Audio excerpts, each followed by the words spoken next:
अमृतवाणीने आपल्या जगद्गुरु माऊलींनी आपल्याला अमृताचा जसा वर्षावच केला, ज्ञानी पुरुषांचं लक्षण सांगितलं, ते ज्ञान प्राप्त करून घेतलेले जे योगी आहेत, ज्ञानी आहेत, त्यांचं अतिशय सुंदर वर्णन आपण जगद्गुरु माऊलींच्या मुखातून अमृतवाणीने ऐकलं. आता या ठिकाणी ज्ञानेश्वर महाराज आपल्याला काय सांगताय ते आपण अध्याय 7 ओवी क्रमांक 180 ते 210 या ओव्यांमध्ये बघणार आहोत. या ठिकाणी ज्ञानेश्वर महाराजांनी अतिशय सुंदर वर्णन केलेलं आहे. साधिभूतादि दैवं मा साधि यज्ञंच ये विदुर प्रयाण काले पीचम मा ते विदुर्युक्त चेतसे. तात्पर्य या श्लोकामध्ये श्रीकृष्ण भगवंताने अतिशय सुंदर सांगितलेले आहे. भगवंत सांगतात की अरे, ज्यांनी अनुभवाने अनुभव घेतलेला आहे, ज्या ज्ञानी पुरुषांनी अनुभव घेऊन या शरीराला म्हणजे काय म्हटलेलं आहे त्यांनी, आदिभूत म्हटलेलं आहे. हे शरीर कसं आहे, पंचमहाभूताने अष्टधा प्रकृतीने पंचतत्व आणि 3 गुण असं अष्टधा प्रकृतीने हा देह बनलेला आहे. परंतु या देहामध्ये जो आत्मा आहे, जो जीव आहे, त्याला ओळखणंच खरं जीवनाचं सार्थक आहे ना. मग इथे या ठिकाणी श्रीकृष्ण भगवंत अतिशय सुंदर सांगतात की जे ज्ञानी संत असतात, जे ज्ञानी आदिभूत का त्यांना म्हटलं, त्या शरीराला आदिभूत का म्हटलं, असा प्रश्न श्रोत्याच्या मनामध्ये साहजिक उत्पन्न होणार. तर पंचतत्व जे आहेत किंवा पंच महाभूत आहेत, आकाश, पृथ्वी, अग्नी, वायू आणि पाणी, ही सगळ्यात सुरुवातीची आहेत. कारण गुणक्षोभिणीपासून ह्यांची निर्मिती झालेली आहे आणि ही पंचमहाभूतच पुढे प्रसवतात आणि सगळी सृष्टी निर्माण होते. त्यामुळे या पंचमहाभूतांपासूनच आपलं शरीर आहे. या पंचमहाभूतांमध्ये 3 गुण झाले की अष्टधा प्रकृती तयार होते. त्यामुळे ही पंचमहाभूतं सगळ्यात सुरुवातीची आहेत. म्हणून त्याला आदी म्हणजे सगळ्यात अगोदरचं असं म्हटलेलं आहे. तेव्हा सर्वात आधीची कोण आहे, तर पंचमहाभूत आहे. आणि या पंचमहाभूतापासून हे शरीर बनलेलं आहे, म्हणून या शरीराला आदिभूत असं म्हटलेलं आहे. पुढे जाऊया. या आदिभूत म्हणजे शरीर, आपल्याला जगद्गुरु माऊलीने ते सुंदर सांगितलं. आणि ह्याच आदिभूत म्हणजे या शरीरामध्ये, अष्टधा प्रकृतीच्या शरीरामध्ये जो आदिदैव, म्हणजे इथे पण आदिदैव म्हटलेलं आहे. म्हणजेच काय, तो जो परमात्मा आहे, जो चराचर व्याप्त आहे, त्याचाच एक अंश जो जीव आहे, जो आत्मा आहे, तो या शरीरामध्ये वास्तव्य करून आहे. म्हणून तर या शरीराला किंमत आहे ना. आपण बोलतो जोपर्यंत जीवात्मा आहे, जीव आहे, आत्मा आहे या शरीरामध्ये, म्हणून त्याला किंमत आहे. म्हणून हा आदी दैव म्हटलेला आहे. आणि या ज्या वेळेस हे ज्ञानी संत, जे ज्ञानी भक्त असतात, ते या शरीराच्या द्वारे त्या आधी दैवाला जाणतात, असं श्रीकृष्ण बनवलं. म्हणजेच काय, तर ते आत्म्याला जाणतात. या आपल्या जवळ असलेल्या अंतःकरणातल्या आत्म्याला जाणतात. आणि या ज्ञानाच्या बळावर इथे श्रीकृष्ण भगवंत म्हणतात की ते आधी दैवा, याला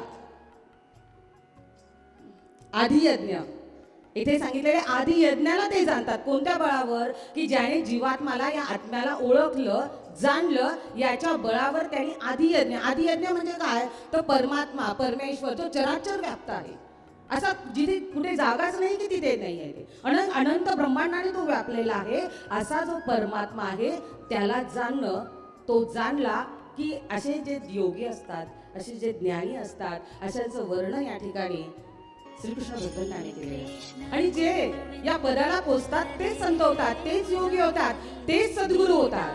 आणि अशा या ज्ञानी भक्तांचं वर्णन करत असताना पुढे श्रीकृष्ण भगवंत म्हणतात की बघा, की असे जे ज्ञानी असतात ते या देहपतनाच्या वेळेस, अतिशय सुंदर शब्द वापरलेला आहे, शरीर, मगाशी जगद्गुरु माऊलीने आपल्याला सांगितलं की हा शरीर कसला बनलेला आहे, तर हा शरीर अष्टधा प्रकृतीचा आहे. आणि या शरीराने ज्या आतमध्ये आहे त्या आत्म्याला झालं. मग आत्म्याला मरण आहे का?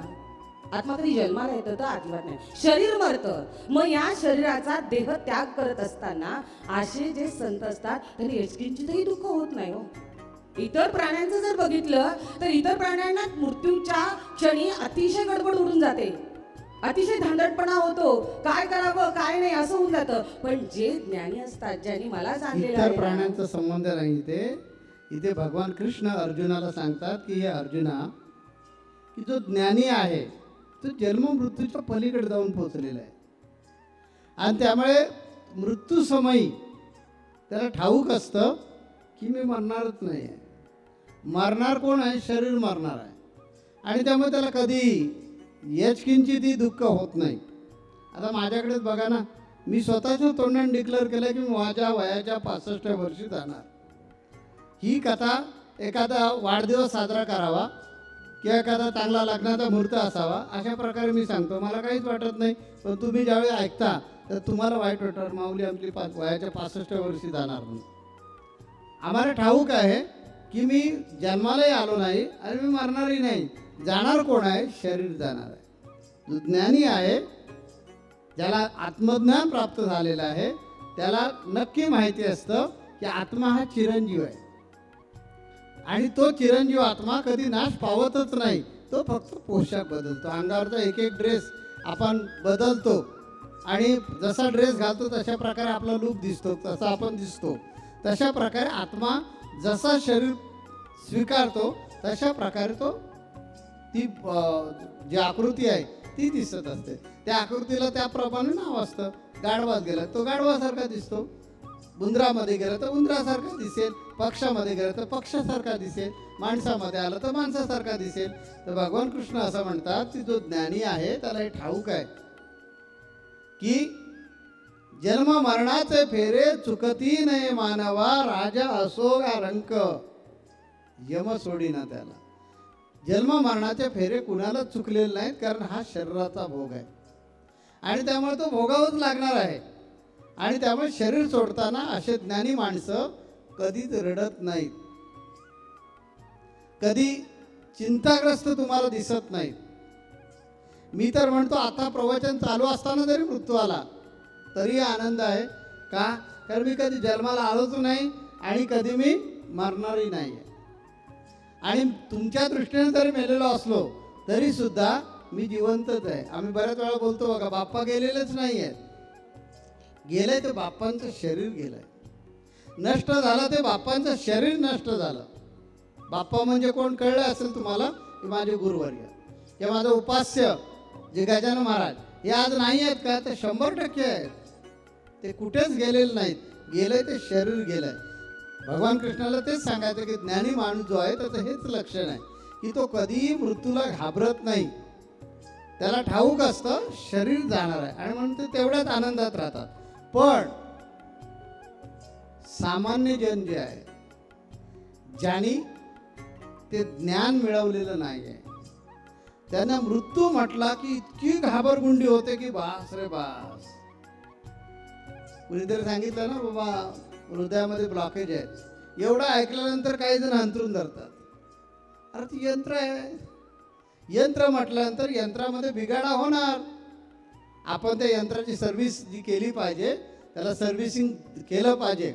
गाडी आपण घेतो, ती गाडी घेतल्यानंतर त्या गाडीचं 1000ला सर्व्हिसिंग करावं लागतं, 5000 किलोमीटरला सर्व्हिसिंग करावं लागतं, 10,000 किलोमीटरला सर्व्हिसिंग करावं लागतं, मग 2 लाख किलोमीटरला सर्व्हिसिंग करावं लागतं.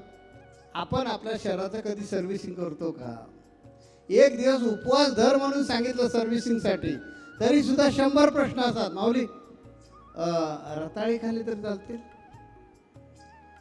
बरं ते नको असेल तर मग ती हरकाची भाकरी खाल्ली तर, किंवा ते ह्याचे लाडू असतात ते खाल्ले तर, मग केळी खाल्ली तर. तो आठवड्यातला एक दिवस जो आहे तो सर्व्हिसिंगसाठीच ठेवलेला आहे. म्हणून तो गुरुनी उपवास सांगितलेला आहे. नाही पण मी केला असतो उपवास, पण मी डायबिटीसचा पेशंट, मला जमणार नाही. अरे मग जमणार कधी? गेल्यानंतर जमणार कधी? याचा अर्थ तुमच्या पंचेंद्रियांवर कंट्रोलच नाही तुमचा. पंचेंद्रियांवर कंट्रोल पाहिजे ना. उपवास जो आहे तो उपवास यासाठी करायचा की शरीर शुद्धी झाली पाहिजे. म्हणून आठवड्यातून एक असा कडकडीत उपवास धरायचा. मग त्याला अध्यात्माची जोड आम्ही दिली की धरता येतं गुरुवार उपवास धरा, मग तो गुरूंच्या नावाचा उपवास होईल. आणि सकाळपासून संध्याकाळपर्यंत सतत आठवण ठेवा की आज मला हे खायचं नाही का? स्वामींच्या नावाचा उपवास धरलाय. मला हे करायचं नाही का? स्वामींच्या नावाचा उपवास.